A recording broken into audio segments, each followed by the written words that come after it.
The wind swept across Willow Hill as Mira stepped onto the cracked stone path, her heartbeat pounding with a mix of wonder and determination. The abandoned mansion towered above her like a forgotten monument carved out of history, its ivy-wrapped walls breathing the scent of old wood, its windows dark and watching, its entrance sagging under the weight of 50 silent years. She didn't wait for courage. She pushed the door open and let the cool air swallow her whole. Inside, the chandelier hung like a memory struggling to shine, dust spiraling in golden beams as the dying sunlight sliced through fractured windows. Every portrait seemed to tilt toward her. Every floorboard groaned as if reacting to her presence, as though the house recognized her the way one recognizes an old friend.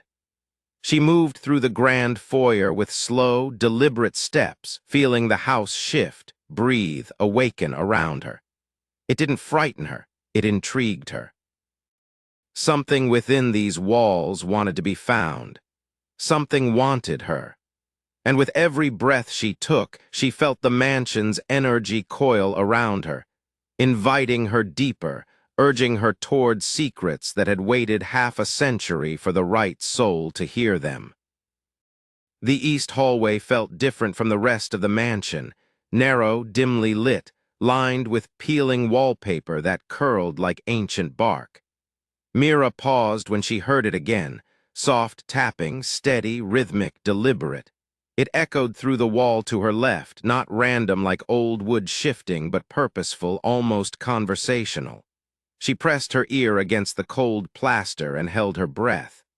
A faint whisper threaded through the silence, too soft to decipher but unmistakably there. Her pulse quickened, not with fear but with the same curiosity that filled her childhood days of imagining hidden doors and forgotten rooms. She lifted a small mallet she'd found earlier in the study and tapped back, matching the rhythm.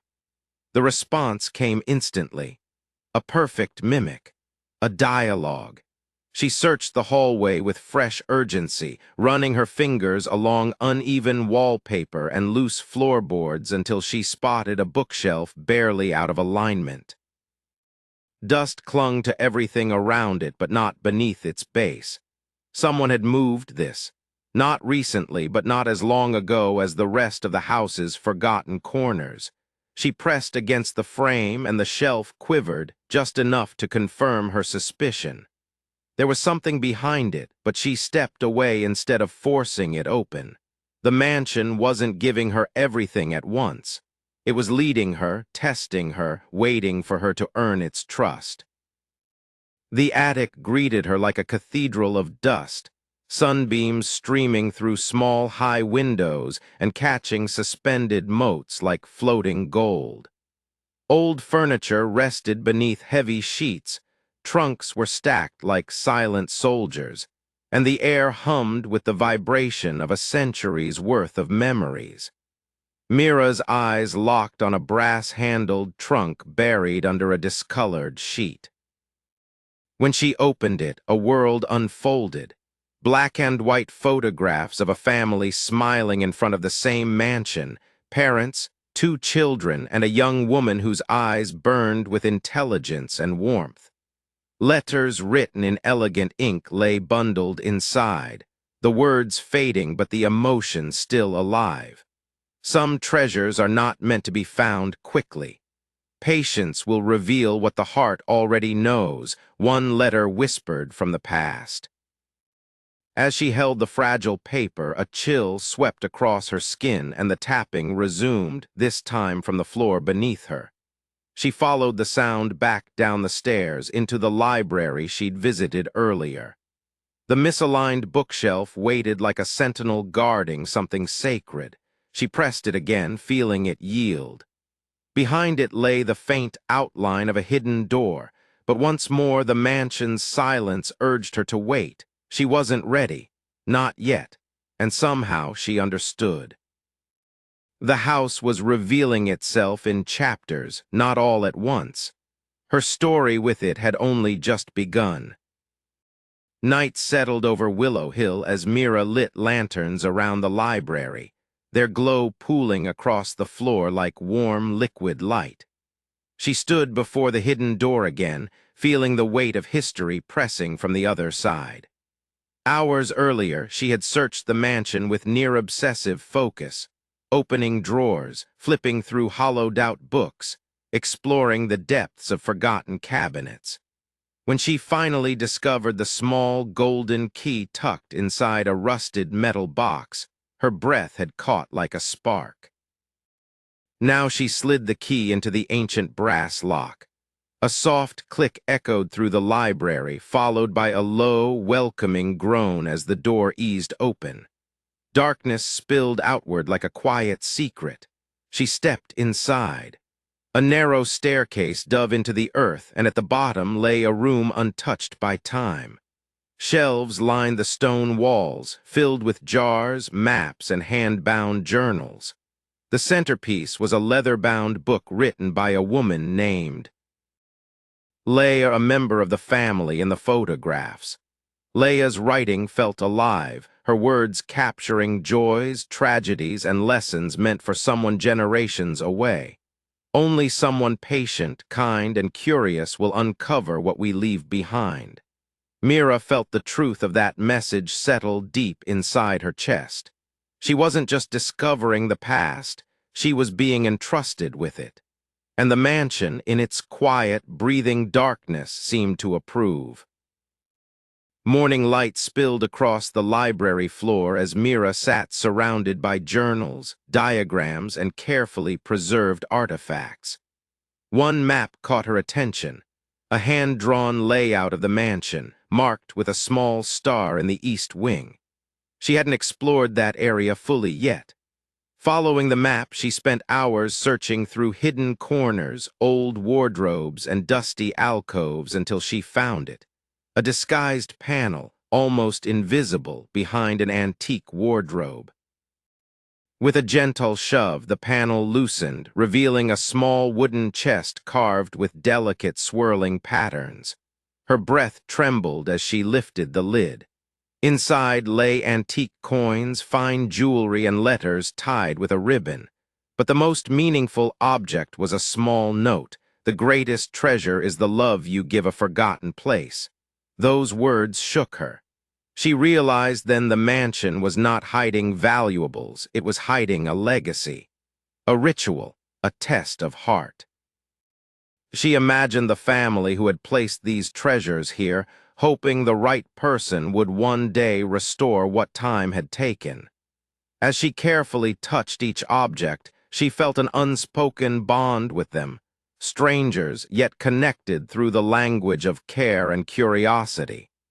The mansion wasn't simply revealing secrets, it was choosing her piece by piece. Leia's leather-bound book held one final revelation. A nearly invisible tunnel beneath the main hall labeled with a single word, heart. Mira studied the diagrams, tracing the faint lines until she located the disguised floor panel. It shifted with a soft sigh, unveiling a hidden staircase spiraling into the dark. Lantern in hand, she descended carefully until she entered a circular chamber that felt more intimate than anything she discovered before. The walls were covered with photographs, letters, hand-drawn sketches, an archive of a family's entire lifetime preserved in near perfection. At the center of the room rested an ornate box, its carvings shimmering in the lantern light. Inside was a final letter addressed to the guardian of this home. Mira read it aloud, her voice trembling. The true treasure is not what you find, but what you preserve. This home breathes through the one who loves it. Tears filled her eyes.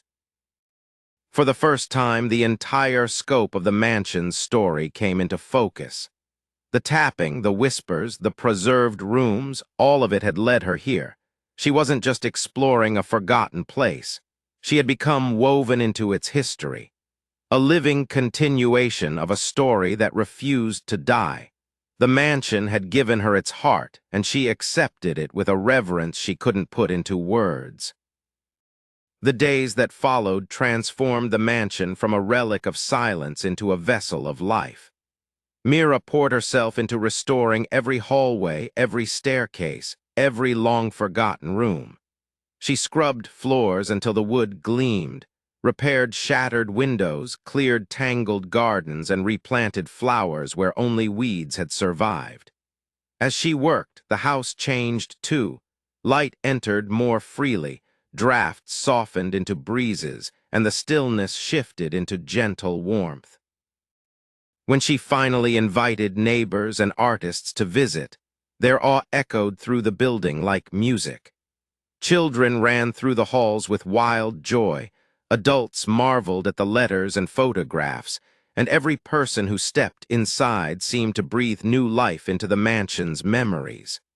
Mira watched it all with quiet pride. She had uncovered hidden rooms and long-buried treasures, but the greatest treasure of all was watching the mansion become what it was always meant to be, a living story shared with the world. She had restored more than a house. She had restored a heartbeat. Night settled gently over Willow Hill as Mira walked through the glowing halls, lantern in hand. The mansion felt different now, warmer, lighter, alive. She paused at the top of the staircase, hearing faint echoes of laughter that belonged to the present and shadows of joy that once belonged to the past. The hidden door in the library stood open behind her, no longer a secret but an invitation for future generations. She stepped into her bedroom and gazed out at the moonlit garden, knowing she had become part of something far greater than her original dream. She had not merely uncovered a forgotten story. She had revived it, tended it, and woven her own heart into its legacy. This journey had taught her patience, curiosity, courage, and the profound power of caring for something abandoned by the world. And now, as she whispered a quiet thank you to the mansion, she felt its gratitude surround her like soft arms in the dark. If you felt the heartbeat of this story, if you walked with Mira through the shadows and secrets, make sure to like, share your thoughts in the comments, and subscribe for more journeys into forgotten places. And before you go, where are you listening from, and what time is it right now as you hear this story?